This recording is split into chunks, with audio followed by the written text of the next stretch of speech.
Tê bó cử. Ai à. Ta đi. Đi. Đừng rồi. Đây, không đây lọt ra. Chẳng cho tê bó cử của mẹ nó nữa.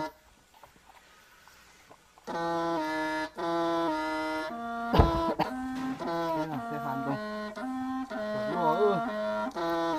Để ốm lên thì rồi luôn. Không có xiết kìa. Đá tua. Thực tế có khởi nhưng mà chưa.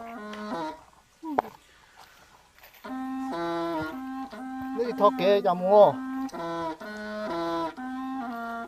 Ôi ôi.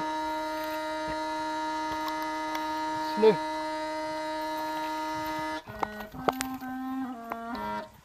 Thọ kế có rong ba.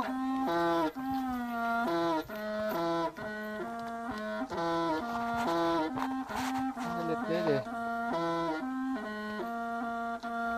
Hai hạ sư. Cái hạ sư.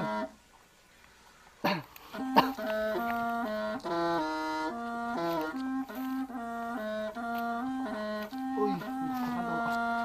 Đọc vào đi. Cái bắp cử thôi.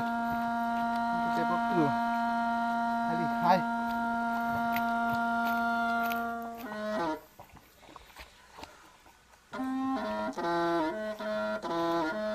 Chúa thế nào?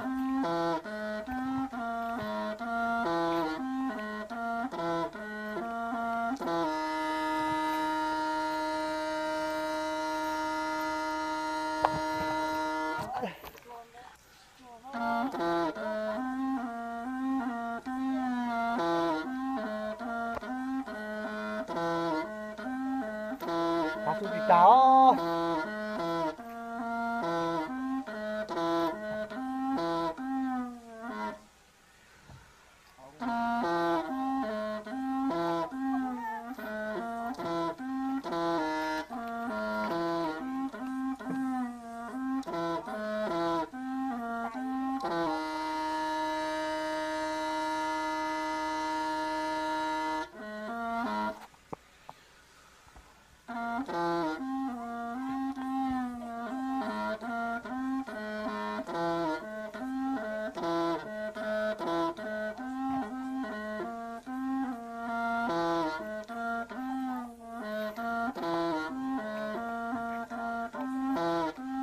Đàn này chạy cô.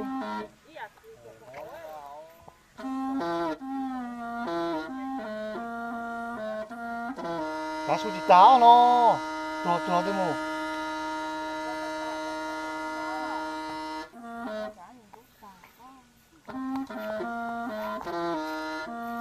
Bỏ hao ra.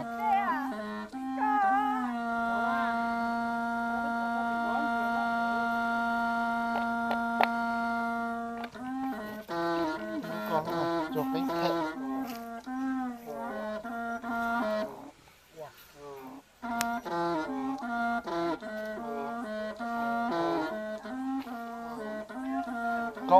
Có thôi à.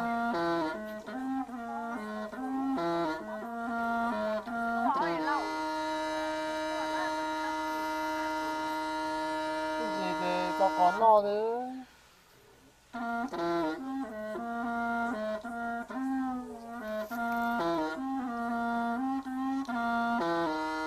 Để tê đến giờ thả rồi nhá.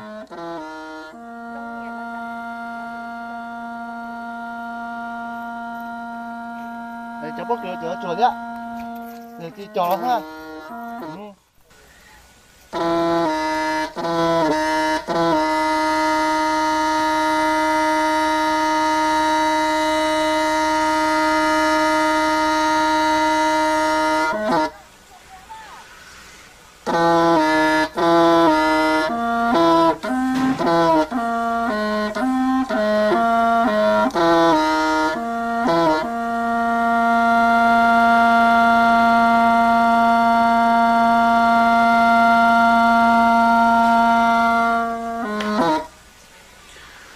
Có một con rau ăn